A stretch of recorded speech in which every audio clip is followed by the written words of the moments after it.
Want to talk about peanut butter? Oh, what does cheese say? Space Marine rocks. He says a few things. It's like, I like chocolate milk. And then the big purple, like, I like Eduardo. I like potatoes. So. Is his name Eduardo? Yeah, I think that's right, yeah. Yeah. I like chocolate milk.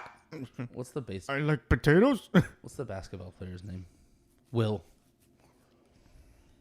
What's a fun show? Frankie is the girl. Is she real? Oh, the whole idea is that she's an imaginary friend too. That she's the Old woman's imaginary friend. Yeah. Yeah, I forgot about that conspiracy theory.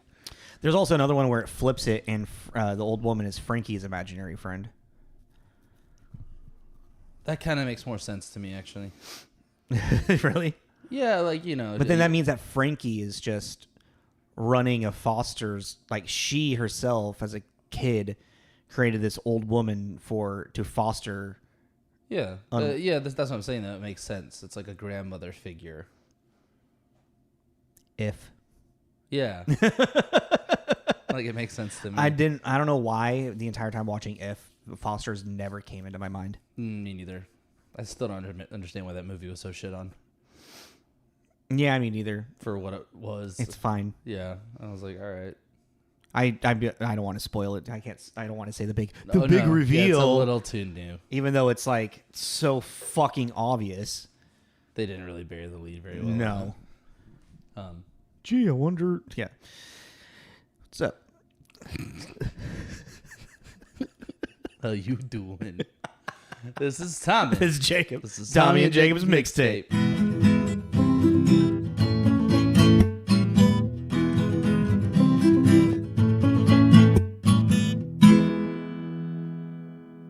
Do like a graphic. I don't know what graphic is going to be, but maybe there will be one. We'll see. That was the saddest. Hello, everyone. Welcome back to Teenage Mixtape. I'm Tommy. That's Jacob. We are a movie review podcast. We usually do movies, and we review them, and we talk about the history, who made them, who's in them. But this week, we're at the end of a season. Yeah, so we do seasons, and this is the end of season 4.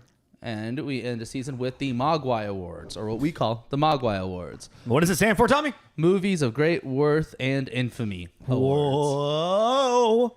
What an acronym. That took a long time to put that one together. That was a couple of weeks. It was like, what the fuck? What's Mogwai?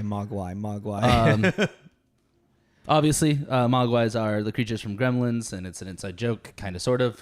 And so we ran with it. I have a lot of Mogwais at home. So every year around this time, we kind of just do a recap of the year, kind of go through all the movies we did, and decide on the best, the worst, our personal favorites, our biggest letdowns, and then ones that we completely forgot about. So This is just kind of a housekeeping episode for us, and just it's a good trip down memory lane of the year. And this year we did a lot of movies. So we did 47 reviews this year. 47.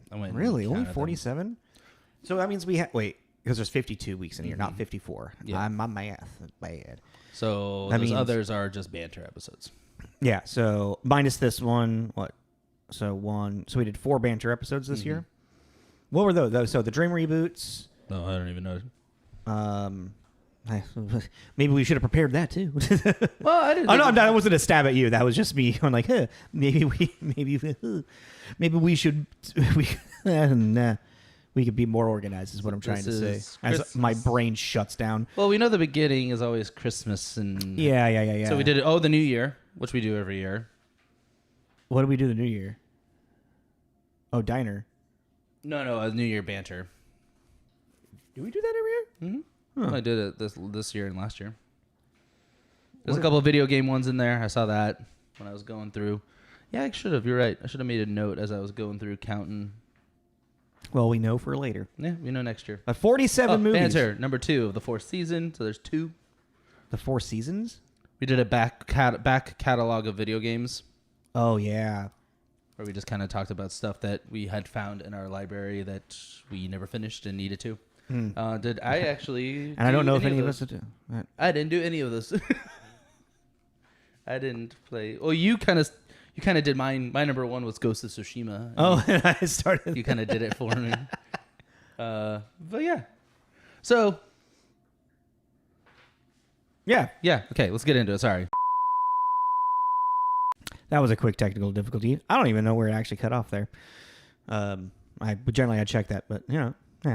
Anyway, so let's get into it. Yeah. So we're gonna start off with most forgettables, and what we're calling our Billy, because Billy is in. If you've ever watched Gremlins, Billy is nothing. He's the one. Like that's a weird movie. Honestly, Gizmo doesn't really do much in that entire movie, but we all obsess over Gizmo, and Billy's forgotten about. Yeah. So we call it the Billy Award because you forget, basically. What was yours? Total Recall. Oh, the remake. Yeah, I was staring at that. Like, why am I sitting there? Why did we do this movie? Why did we do that movie? Simulation block. Right. I was sitting there. I was like sitting there, like, yeah, Total Recall. I was like, oh, that's right. That's why we did the Matrix.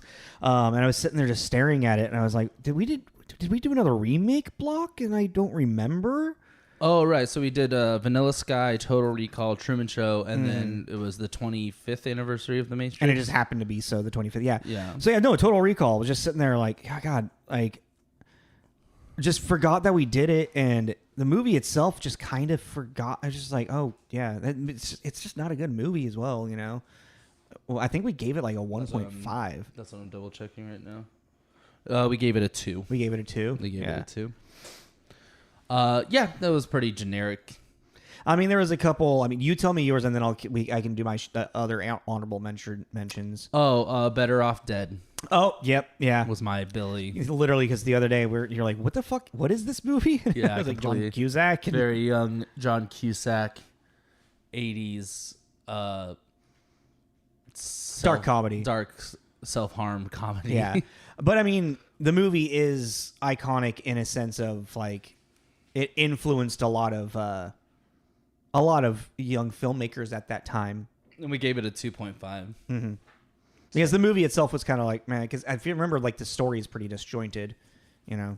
Yeah.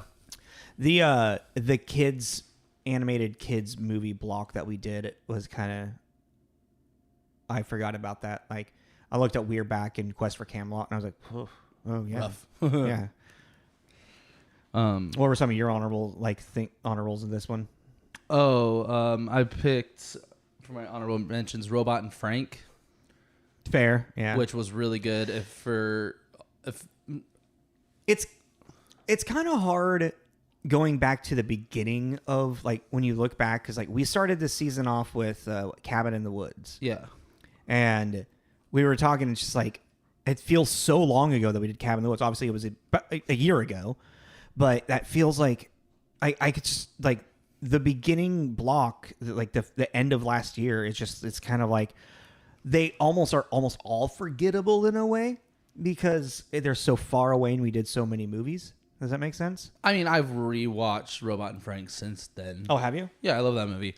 For those that don't know, Robot and Frank is about an older gentleman who used to be a burglar, and his family gets him like a robot assistant to help him around the house. But this AI is teachable, and he teaches him how to this robot to be his assistant in one last heist. And it sounds super sci-fi and high like energy. It's not. It's very quiet. It's very grounded in this. It's 15 years from now. Yeah, but it's also it's a lot more of like a commentary on humans, like human aloneness, human psyche, and just like the question of what is an identity. Yeah, and it's a very heady movie, actually. Yeah, and it was really, really enjoyable. So it is actually. I recommend that one. And then my other one was Diner. I really liked Diner. Yeah, you did. But why is that an honorable mention for forgettable? Oh, for forgettable? I thought we were just doing honorable mention. No. Sorry. Oh, you're just on honorable mention of just movies you enjoyed. Yeah. Oh. I see. I don't have an honorable I mean, mention. I have. So but that's where we get the cross. Okay, Right. so what is your honorable mention for forgettable? I already told you. We're back in Quest for Camelot. Oh, okay. Does that make more sense why I brought those up? I got it now. Yeah. Okay. Cool. Re-clicked in. You ready to move on to another one? Yeah, okay. Let's go into personal favorites. Like actual personal favorite. Okay, so those were your honorable mentions for. Yeah, that makes more sense because I was like, why is Robot of Frank forgettable for you? No, I if you've misunderstood. rewatched it, like, I was like, wait, hold on a second. I misunderstood what you were asking. Let's rewind this tape. That was a stupid joke. You could always put an actual Rewind thing. sound in there. All right. So what was your personal favorite movie that we actually did this year? The Road. Fair, yeah. I was looking at that one.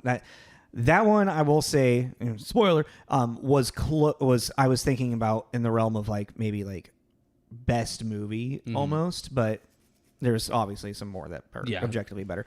But The Road is post-apocalyptic thriller drama about father and son traveling the wasteland that was once their home. It's based off a book by, what was his name again? Cormac McCarthy. Yes. Really great acting. Very, again, and I say this all the time, it's a very quiet film, which I liked a lot. Like, you never know what exactly happened to cause the end of the world. Yeah, it's just like it's almost as if like the world just gave up, like the planet itself. The planet had finally become toxic. And everything's burnt and dead and decaying, and it was just it. And it's starring Viggo Mortensen as the father. It was our main person. There's a couple other people in there. Guy Pearce randomly. Yeah, I mean, in it. I mean, I see for casting for like those small roles, you want to have someone who's a talented, grounded actor play that thing. Even though it's like I'm not saying that. I'm just saying it's just random fate. Charlize Theron popped up, and you're like, oh, cool, she's in this. Yeah. But our main person is Viggo Mortensen and Cody McPhee, Cody McPhee, Smith. That sounds right. Something like that. But yeah. Can you recall what other movies that kid did afterwards? Not off the top of my head, no. Okay. But yeah, The Road we gave a 4 out of 5. Yeah. And I really enjoyed it. And then I think it also helped that I read the book in the weeks coming up to that. Yeah. So I had a little. I own the book. Fuck you. We agreed at one time to read that book and then talk about it together. And it just never happened for me.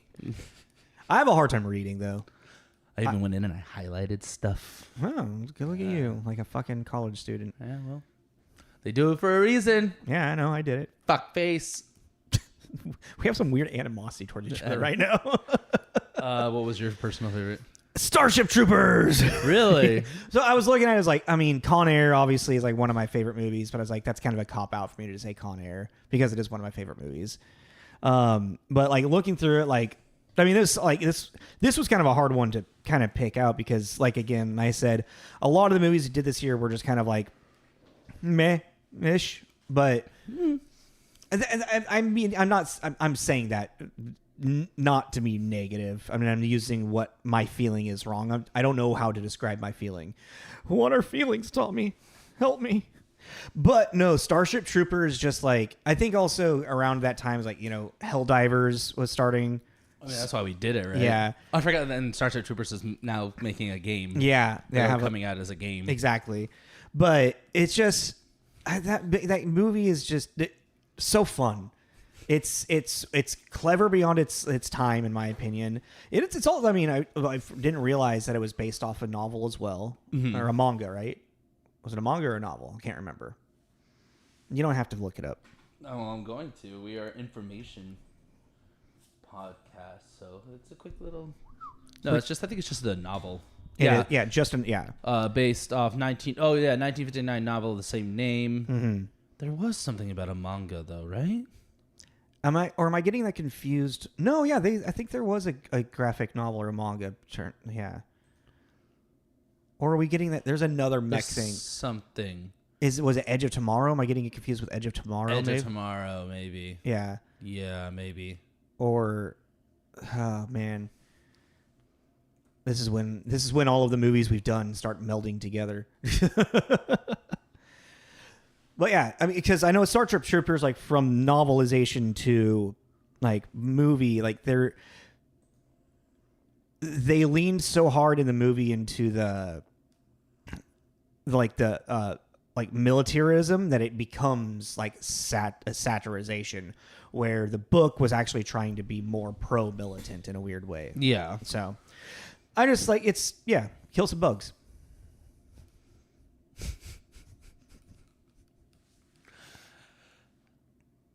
Any more thoughts? I just sneezed. Let it out. Okay, I lost it. I was thinking about it too hard. God damn it! You made me do. Oh no.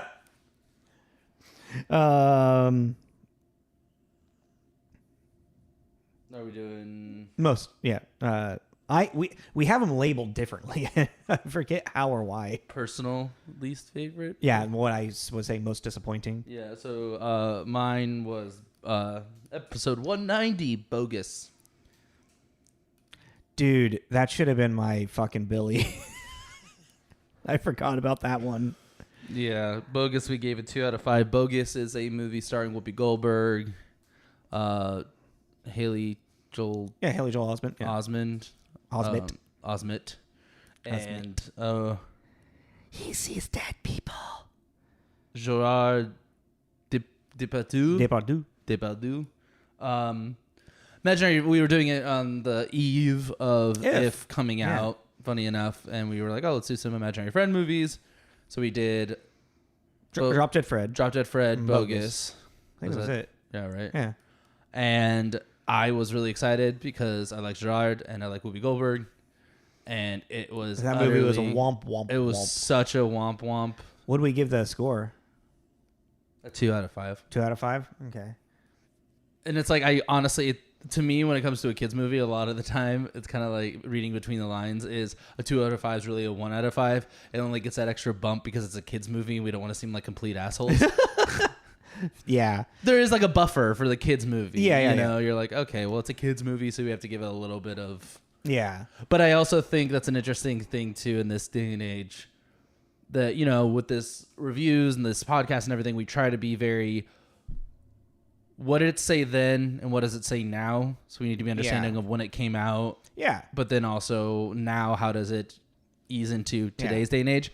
And I just think that now with kids movies and the storytelling they have done. Oh yeah. Since the 90s to now, and you just look at Pixar and Disney and some of the absolute bangers. Well, even some of the movies coming out around the time of it too, you know, like anything Disney. Well, yeah, from I'm just 80s, saying that you just have a lot to look back on and go, no, you can make a really very good, interacting and engaging for adults kids movie that children love, and so do parents. So this one did not do that. Nah. And also, I remember the confusion of just like when Bogus, like he starts breaking the fourth wall at the end, and you're like, what's happening? Like, what? Are we your friend now? There's something about that. I don't know if I said this on the episode. I don't remember it anymore. But just even that just reminded me of Tavi from Fiddler on the Roof. I wish I were a rich man. Without that looking. Maybe because it was the accent. I mean, granted, I know it's not the same accent at all. But just with the accent. He looking at you. You know, like that breaking the fourth wall thing. I don't know. That's all I can. I hear Tavi, and I know that's not his voice. La la la la la la la la la. I'd actually watch that again, and I don't like musicals. Fiddler on the Roof. Mm-hmm. I remember really liking Fiddler on the Roof. It's probably this. You know, I forget. I don't want to try to explain the story because it's like there at the tip of my brain, but not there. You know what I mean? I like Tavi. Yeah. Yeah. I'll have a fun story to tell you off camera, Mike, about that. Yeah. All right. So most disappointing for me was Dick Tracy. Really? Yeah. Because you were kind of an advocate for that one too, a little bit. That's what I mean. Yeah. Because that's why it's so disappointing. No, even when we were rating it too with the costumes, and I remember we were talking about it, and I was just like, I don't give a shit. I mean, no, because there's still a lot of good from it, but I was also so disappointed with how bad that story was told. So yeah, Dick Tracy, we did a pulp comics. So we did Dick Tracy, The Shadow, The Phantom, and Rocketeer. Yeah. And just went through them, and all of them, mind-blowingly, the one we gave the highest rating to was The Phantom. Yeah.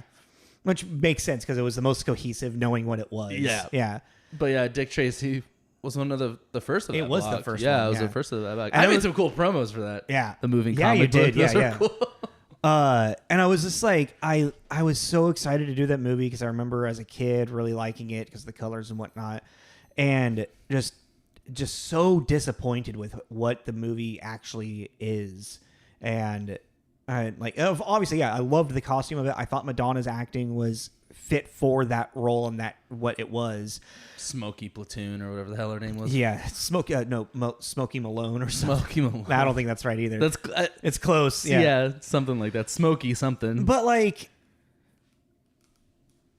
the falling apart of where Warren Beatty kind of had to take over like directing duties and whatnot. I forgot what a shit show that was. Yeah, just the shit show that the movie that it turned into. The fact that it was such a passion project for Warren Beatty is the only reason that movie even got finished and then pushed out and promoted. And it's just really unfortunate that it came into it became what it became. Because like I remember I was talking about like the editing and the way that the story was just like broken up was just so disjointed and not interesting at all. Yeah, and it made you lose interest in it. And then like the very end where it's like Madonna's doing like her like dance or like song, what is it in the lounge act? Yeah, she's singing and it's like cutting back and forth between like this gunfight and that, and it's just like two separate things that's supposed to be this climactic moment that just are so separate in the editing that it doesn't fit at all, and it just yeah. So I mean, if anything, it's disappointing because I wanted it to be more. I wanted it to be something. I wanted it to be the best. Well, yeah, I kind of get now what you mean by biggest disappointment, because even with Bogus 2, I was thinking about Ghost and her interacting with Patrick Swayze and the invisible space around her. She didn't really. Maybe she just didn't do that. So that was disappointing. She phoned it in, maybe. Maybe. I mean, like, looking around, like, a lot of the pulp stuff in general was kind of like a womp womp in general. A lot of it was pretty lackluster. Yeah. And then, like, some other, disappointing ones was the young adult novel. Mm-hmm. But, I mean, it was just kind of like, it all just really came down to, for a lot of these, and picking from them, just having this property that has this really cool idea and story and just not executing it well. Yeah. And I think Dick Tracy just kind of like did the worst of it. Well, the young adult novel thing was fun because of the whole caveat of starting a franchise and not finishing it. Yeah. And just sitting there knowing that this is a cliffhanger now that's been hanging for 20 years or however long it's been. You never watched the Divergent series, did you? So that Divergent, that happened to it as well, but they did 2 or 3 movies. I want to say 3 movies. And then pulled the plug? And then pulled the plug when the fourth one, on the fourth one. Why? That's even worse than... I know, dude. That's brutal. That's like not making Return of the King, you know? And like, dude, right? Like... and I personally feel like, I know everybody loves the Hunger Games, but I think the Divergent series is more entertaining. I don't like the Hunger Games. More entertaining than the Hunger Games. I can maybe argue and see that the Hunger Games has more of a parallel to modern politics. Like it's a commentary on that. Like like cash system. Yeah. And, yeah. Well, yeah, and Divergent series is more of a. I don't know. They're kind of like 2 sides of the same coin, you know.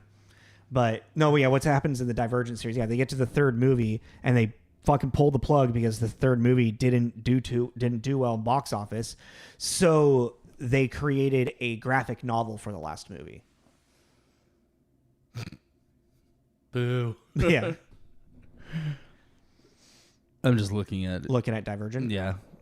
Yeah. Shailene Woodley is she's the lead, and she's the only one that I can really remember off the top of my head that's in it. I think you would enjoy it, you know. I want like a quick little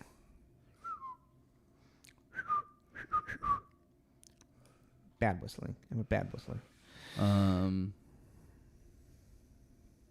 Yeah, in a world which people are divided into distinct factions based on human virtues. Oh, yeah. And will never fit into any other group when she discovers a conspiracy by a faction leader to destroy all the religion. Oh, fucking Kate Winslet is like the main bad guy in it. Kate Winslet? Yeah. Oh. Yeah. Cool. Ooh.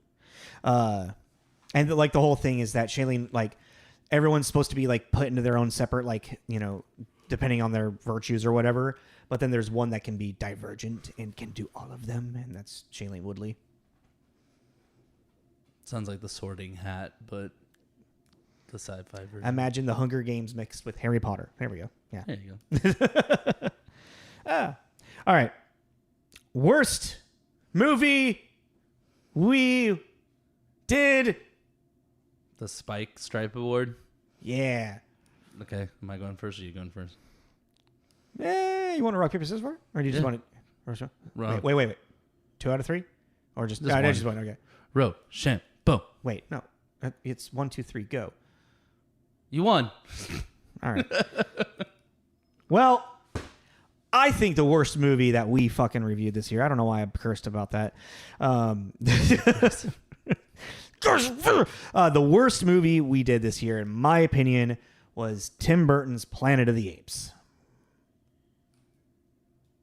I do not agree. You don't agree? That's No. fair. I mean, well, we're going to see what yours is in a minute. But I just... Man, was that just not good. Tried so many things to revive a franchise that didn't really, like, change the story. Mark Wahlberg's performance is so bad. Even like Tim Roth is over the top for no reason. They make Helena Bonham Carter into an attractive ape. I don't know why that's a problem, but it's a problem for me. I think we gave it a 2 out of 5, didn't we? We gave it a 2 out of 5. Yeah, I was looking through the list and I was like, you know what? I think this is actually, regardless of like if we gave another one like a 1.5 or whatever, just looking through the list, I just think this was honestly the worst movie. I only disagree in the sense that I would watch this again. Really? Yeah, mainly because the costume design and the set design is really cool. Yeah, fair. And what I do appreciate about it is that it's obviously Tim Burton without being Tim Burton. Yeah. It's not, the college humor joke, the black and white and spirals. And It feels like it's Tim Burton being controlled by the studio. Yeah. You know, Rein him in a little bit. I don't know. And it's like... And sometimes directors, especially with this, we were talking about the handprint, thumbprint thing in the car the other day. It's like... Kind of when we were talking, what were we doing? We were talking about Beetlejuice, right? Was that when we were last talking about Tim Burton? Yeah. Yeah, it's like, I don't know. I think every now and then a director does need to be this is weird. How do I word this without being weird? I don't think it's inherently a bad thing for a studio to ring in a director. Does it turn into a bad thing a lot of the time? Yes. I think if they have too much creative control, can it completely spiral out? Yes. Yeah. So every now and then you might need someone there to be like, I understand your vision, but that's not what we're buying. Yeah. Yes, you know what I mean? Like, so. But there was also like, I can't remember if we talked about this during Beetlejuice or on camera or if it was off camera, but especially when it comes to Tim Burton, like there's this big shift, and I feel it's post Planet of the Apes where it's kind of like he was like, I'm never going to, it seems like he's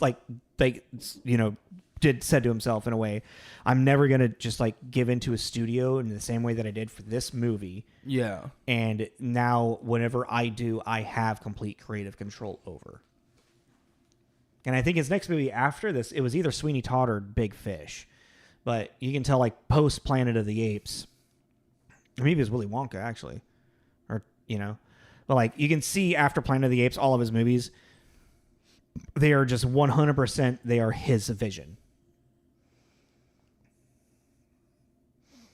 I don't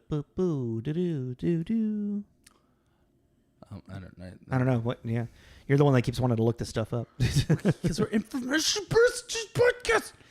Cheat. Okay, that really doesn't matter. I mean, Planet of the Apes.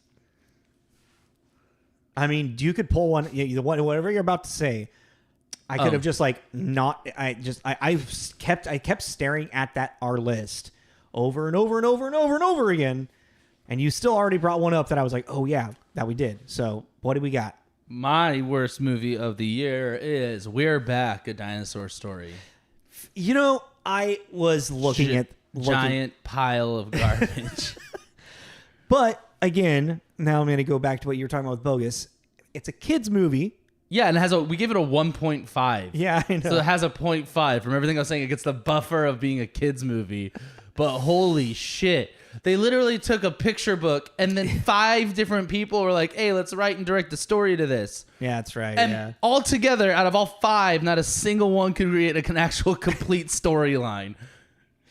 Because it changed hands. I forgot about that too, that whole production hell that it was in. But this thing fucking changed hands so many times. It didn't stand a chance. It didn't.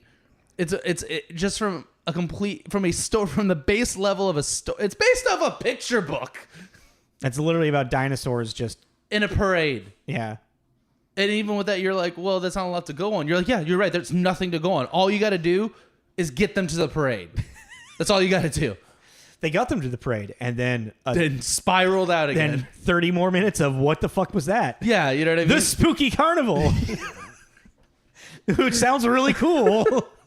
But no, the kids, it's spooky. Hey, I know I have a fucking time machine and can put you anywhere, anytime. Oh, shit.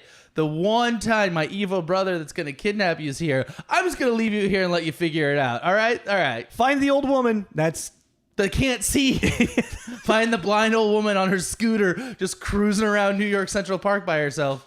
It was... What's crazy about it, though... The only good thing is the song. Yeah, but what's crazy, though, is if you also, when we were kids, we talked about watching that movie all the time as kids. Yeah, and I apologize profusely. Mom, Dad, I'm sorry. It's just that's the one to me. And I think that's what it is, too, is that in my mind, and I don't know if this is just me or it might be people, too, around our age, that movie seemed like a big deal. There was a weird promotion around it, too. Yeah, it was like this big... It's because dinosaurs were so popular at the time. It was this big to-do about this goddamn movie. And also Steven Spielberg's a producer on this, isn't he? Yeah, he's the one that he put Jurassic Park in the movie. People gave him shit for promoting his own movie. Again, studios, reel in your fucking people, all right? Grab your boy and tell him to sit down quiet. I was sitting there and I had a couple on there of like, nah. I will say We're Back was in my thought process for worst movie as well. But I think there's just I feel like since Planet of the Apes is Tim Burton, there is a certain level of expectation to come from Tim Burton. And for that movie to come from Tim Burton. I just feel like I was saying Tim Burton a lot. It's a travesty. I understand that, but the thing is that with that movie too is, I remember when we were doing research for it and looking at there is primarily hate for that movie, and I think especially with the new trilogy out and how well that one did. But then there is a small little camp of people going back and being like, it's not that bad. And I think that Planet of the Apes has more rewatchability over We're Back. And that's what I was kind of saying with that. It's I would actually see what you mean with that, yeah. Because, a lot of people were saying that the music was great, the costumes were great. It just, the story was a little bit lackluster. And, it's aged pretty well for being, almost 20... I guess 20 years old, 20 something years old. I don't know. The costumes really I liked the costumes in the 60s version better than I did in the Tim Burton one. What did we give the 60s one? Do you remember? I think a 3. Maybe a 3.5. That sounds about right. I got to figure out a way better to get to the pages. What do we give it? I don't know. Oh, I thought okay. I don't know what episode the I don't know. I mean, I see why. Oh, there it is. Yeah, we gave it a 3. Yeah. 3 out of 5.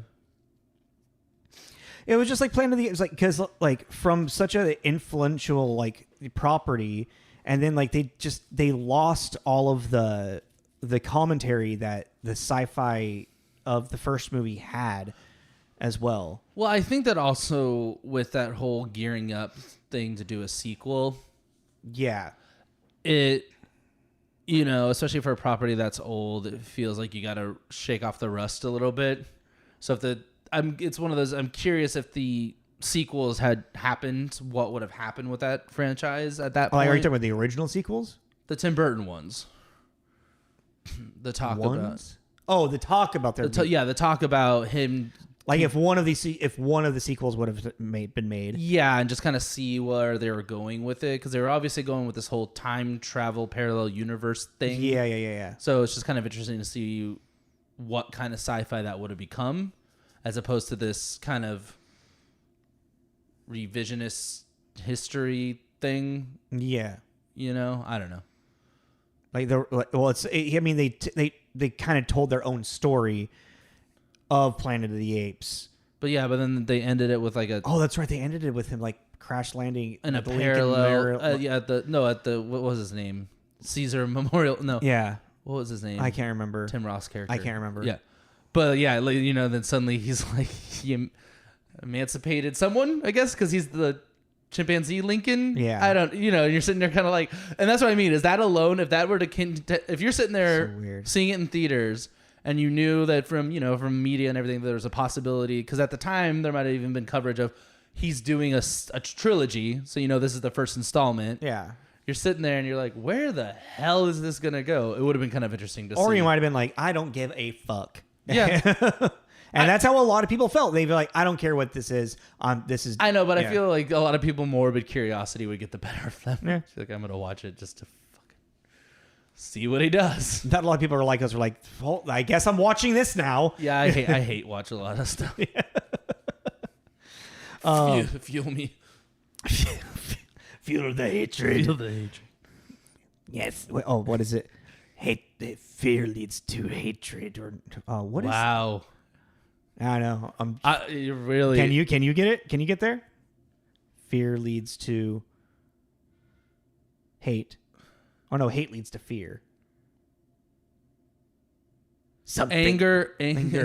Anger leads to hate. Right? I don't remember now. When was the last time you actually watched a Star Wars movie, to be honest? I actually actively go out of my way to not watch Star Wars movies. I do now as well. Like I'm so okay. It's like sometimes if I see Empire Strikes Back on, I'll let that go. I'll do Empire, maybe A New Hope. I can't sit through A New Hope. I've tried a couple of times and I can't do it. No, like in the background, just background noise. Oh, maybe. Yeah. Like, if it was at work or something, sure. Yeah. I don't know. I tried sitting there and watching it. I can do Empire. I can have a little fun with Return. Revenge of the Sith, I'll watch the last half of it. I'll watch the prequel series more than I'll watch the originals now because of the fight choreography and the music. Yeah. Yeah. And it's just my ADD lizard brain. You know, it's really... You are my brother, Anakin! Chop his legs off! I hate you! I remember seeing that... No, man. Nope, never mind. Yeah? No? Nope. Private. That's that. I forget sometimes we're being recorded and filmed, and I'm like, oh, that's a private time moment. Oh, private time, huh? Mm-hmm. What kind of private time are we talking about? Is this shower thoughts with Tommy? I think I just found my new Instagram handle. All right. Let's get into our gizmo, what we think objectively the best movie we reviewed this year was. Okay. Do you want to go 1, 2, 3, say it at the same time? Okay. And then see if it matches? Uh-huh. All right. 1, 2, 3. The favorite. Yes! Yeah, the favorite. Well, the favorite we gave the highest score. So the favorite is a period piece. Is it Yorgos Lanthimos? Yeah. Yeah. Period piece love triangle about the queen and her secret lover. A real queen, actually. Her lesbian. The historic. Which queen? Queen Anne? Right? I want to say that. The favorite is a 2018 satirical, absurdist, period dark comedy filled by Yorgos Lanthimos. What do you say?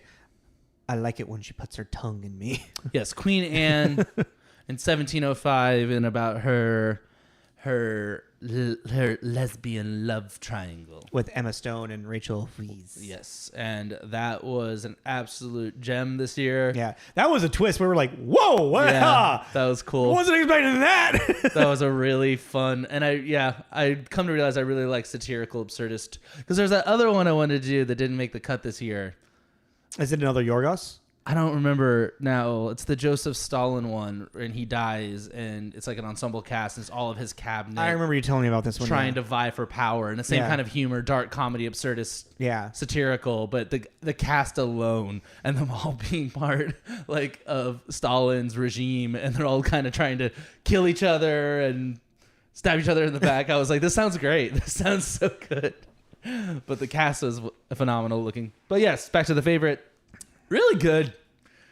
Lack for a better. It just was really enjoyable. It's like the tone, the setting. It's heartbreaking too, because it's satirical and it has it's good tense funny moments, but it's not funny like fucking Jim Carrey or slapstick or anything. No, and I think that's why movies like this attract people, and I think attract us specifically too. Because of the fact that it literally has a little bit of everything. Mm-hmm. It's salty and sweet. I can't wait to sweet and sour. I've been meaning to watch his newer ones that came out, because he just I can't remember the names, but there's the one with Emma Stone where she's like a created woman or something, has Mark Ruffalo in it, and then one that just came out as well. Poor Things, yeah. And Kinds of Kindness, yeah. And then Bugania is an upcoming. Oh, another one! Damn, dude, he's popping out movies left and right. Is a upcoming. Ooh, Zillow. Is an upcoming science fiction comedy film directed by Yorgos Lanthimos. Is Emma Stone in it as well? It's an English language remake of the 2003 South Korean film "Save the Green Planet" by Bong Joon-ho. Oh, Bong Joon-ho has a new movie coming out that looks good. Oh, really? Yeah. Interesting. Well, I mean, we've also been really... It's weird. We've been really interested in Yorgos' career ever since we did... Because this is the second Lobster. one. Yeah.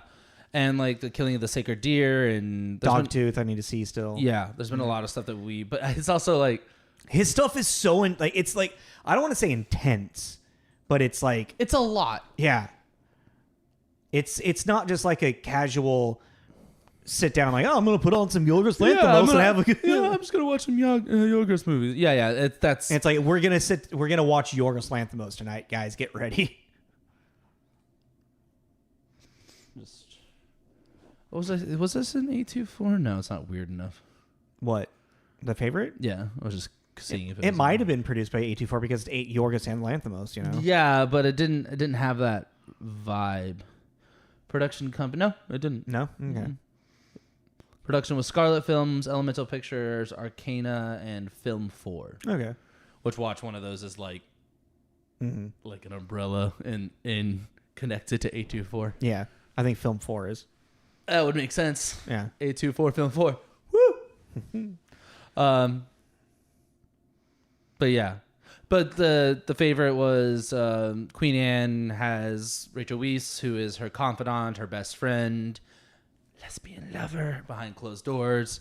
Emma Stone comes in and starts taking over her place. So it's a story of jealousy and revenge and even pettiness too, to a certain extent. Well, and it's the closing moments of Olivia Wilde realizing that Emma Stone has pretty much used her for just for societal power. Yeah, for standing for yeah. And then just that really uncomfortable, she tells her tie her wash my leg or whatever it was, or and it's just she's holding her head down, and just it's almost like a forced fellatio in a way. That's not, it's not in a way, that's well, I mean it's that's what they're trying to lead to. Yeah. But that's not what's actually happening. You know what I mean? It's the metaphor of it and how it's shot and then it like just slowly fades into the bunnies. God, that was such a good movie. Yeah. The music was great. The acting was great. Olivia Colman. Rachel Weisz just, because you get to that point where you're like, she really does love the queen. Well, yeah, and it did a great job storytelling wise, where you're all like, you're against Rachel, and then as things progress, you're then on Rachel's side again because it's so fucked up, and Emma's becoming such a nightmare of a person. Yeah. And so there's a lot of a lot of ups and downs on that roller coaster ride, and it wouldn't feel like, from just speaking of what the premise is, just off the bat, where you're like, oh yeah, it's a period piece about Queen Anne and her secret confidant. Yeah, it doesn't sound like, you're like, okay, you just a lot of tea and crumpets, like that kind of thing to me. But it actually becomes this really intense roller coaster of emotions. Yeah, really, really suddenly too. You're like, whoa, oh, okay, I'm dialed in now. But yeah, that movie was great. So hey, I like it when we come to. Yeah, I kind of had a feeling my second closest for best movie objectively was Hereditary. Mine was Gravity. Really? I thought Gravity was... It was absolutely fantastic. Fantastic. Yeah. And for, again, I know I've said it, this will be the third time I've said it, quiet though. Mm-hmm. And I really like that. And I've always really liked that. And it's this very isolated event. And so is The Favorite, actually, now that I think about it. But yeah, I thought Gravity was just really cool sci-fi. And everyone, we were reading reviews about, where are the aliens? Yeah. It's just that's not the movie, man. It's not the fucking movie. It's about isolation and the question of life and God. It's about woman versus nature. Yeah. But in this nature is in the middle of the vacuum of space. Yeah. And that movie was, God, I have not felt that anxious watching a movie in a while. But like a good kind. Yeah. Just like, holy shit. Just I remember out loud too, just being like, man, this woman's afternoon is just shit. That'll be a day you don't forget. Yeah, what a terrible, terrible day she's having. But yeah, that was one of my contenders. Fair, yeah. For it. But then what sold me over to The Favorite was the cast in general. Like Sandra Bullock did a great job in Gravity, but it being just and George her. Clooney, yeah. Yeah, but she's really the focus. But I thought that Olivia Colman, Emma, and Rachel just did this beautiful dance with each other. That's fair. I mean, what's interesting is like, because you could an actor could argue that it's more challenging to keep people captivated by yourself than with a scene partner. Yeah, but then I'm just being an asshole. But then a counter argument though too is that her other scene partner is the environment she's in, so it's her reacting to the environment. Yeah, but I don't know. I like The Favorite better. And I have been in love with Rachel Weisz since I was a wee lad. Do you know who she's married to? Who? Daniel Craig. Oh, that's weird. Why? I was just talking to somebody about a thriller movie they're in together. Oh. And I was just like, it was like 2011 called Dreamhouse. It's Daniel Craig and her. And I was just like, oh, I would like to watch that mainly because I like to see how they interact with each other, like how they play. That might have been how they met. Mm-hmm. Yeah, I mean, maybe that's a hot couple. Yeah, right.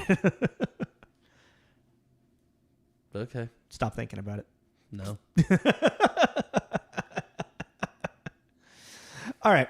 We're at like 50 minutes right now. That's my man crush and my lady crush. Really? Yeah, but you haven't watched any of his James Bonds after Skyfall? Yeah, no, I just got over it, dude.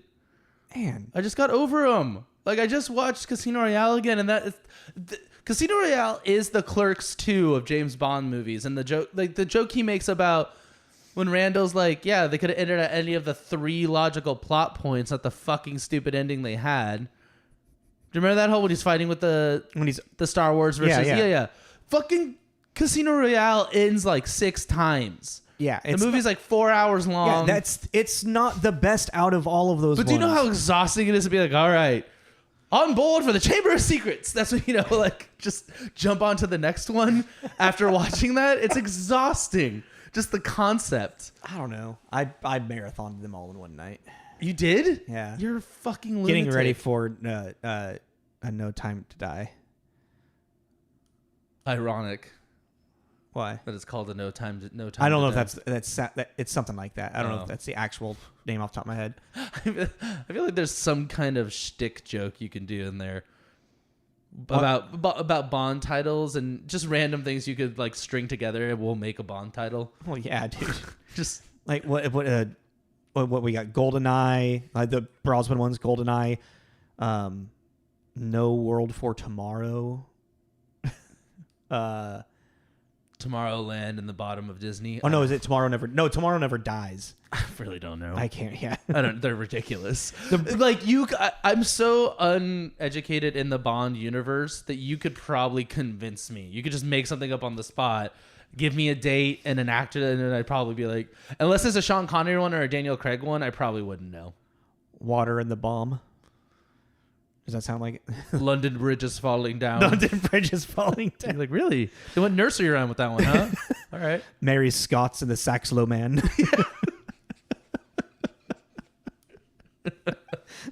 This is a fun game, actually. Yeah, that's what I'm saying. It's like you can play with that. That's something you can do. God, I remember liking Quantum of Solace a lot because I liked how he killed the bad guy. Yeah, that was fucking what is it? metal. I'll give you like he gives 4 me a hours, can of oil. 4 hours before you drink that or something. Yeah. And then like there's never in the very end of the movie the M is like he was found with oil in his stomach. Do you know anything about that? And Bond's like, nope. No idea. Well, then like the it's more of the Bond of villains that really get me for that because like in Skyfall where they're like trying to take control of the water. No, it's Quantum of Solace. Is it? That's why he gives him the oil. That's he drops right. him off in the middle of the desert. But I think that kind of continues in Skyfall because there's one overarching evil organization in all of them, right? More or less, yeah, and that's Spectre. Right. Yeah. I like that you've talked about, like being a Bond villain is like such a fucking it'd be such a fun role. I came to the realization mine would be a Mad Max villain. That would be fucking mediocre. That would be so fun. I was just looking at all the villains that the Mad Max series has had. I was like, God, these guys are fun. They're just absolute lunatics with capes, and everyone's just kind of like, don't bring up the cape. He likes the cape. Don't bring up the cape. Why is he wearing a don't bring up the cape? What did I say? He will strangle you with that cape. It's like, don't look at the left eye. What's wrong with the left eye? Holy shit! They're all fucking I think that would be so fun. And after watching Hemsworth do his whole shtick, I was like, God, what a fucking psycho and what a fun role. I still need to see Furiosa. Oh, yeah. You haven't seen it yet. God, he's great in that. All right. I told my mom that. And I was like, yeah, I really loved Hemsworth as a villain, and that. And she was just, is that who that was? And I was like, yeah, wow. that was Thor. She's like, I knew I recognized him, but I just couldn't figure it out. Prosthetic nose he just really has did enough prosthetics going, you Yeah. know? I just thought it was so funny. I was like, yeah, it's gross. All right. Well, that was season 4. That was season 4. We did some movies. 47 of them. All pretty mediocre, except for a couple of them. According to this Mogwai Award. Yeah. It was an interesting year. And I noticed we've been having a trend that in January is kind of when we do our best movies. Like objectively the best movie. Oh, really? Yeah, because even like last year, everything everywhere all at once we did in like January. I want to say because we were ramping up for the Oscars that year. I think that's what it is. I think the Oscar talk because we did Moonlight last year too, right? And that was Moonlight we did during Pride. Yeah, but that was my gizmo was Moonlight. Yeah, I really liked that. I can't even remember the last couple of years post to that, but I think a big thing of that is just after we do our Halloween, our holiday, it's like, all right, let's watch something with some fucking substance. Yeah, that's true. Wait, but this season coming up, we're gonna have a couple with some substance, I think. In holiday? And Halloween. Oh, and Halloween. Yeah, I mean, we still need to completely solidify everything. Yeah, but we got a couple in there that are gonna be really fun to talk about. Yeah. I'm not gonna let's not commit to it on here, but from what we talked about, there's a couple in there. Well, we have agreed on 2. I don't know if you want to, if you not want to announce any of them. The other? Uh-huh. And Friday. Okay, yeah. Yeah, so we know that at some point for our beginning of the next year spooky season, we're gonna do. It's gonna be ghost related, ghost story. I need to take a look at something real quick. Keep talking. Okay, ghost story related. So we know we're gonna do the Others and the Frighteners.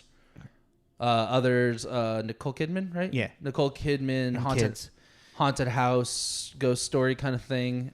With a twist. That I remember being really cool. I made an M. Night Shyamalan joke at the bar to some customers the other day. It is, think The Sixth Sense, yeah. Yeah, and it was just such a deadpan look from these three people, and I was like, well, that was a horrible joke. Fuck me, right? And I just walked away. And then the Frighteners, Michael J. Fox, dark comedy about ghosts, and he's a Jake Busey.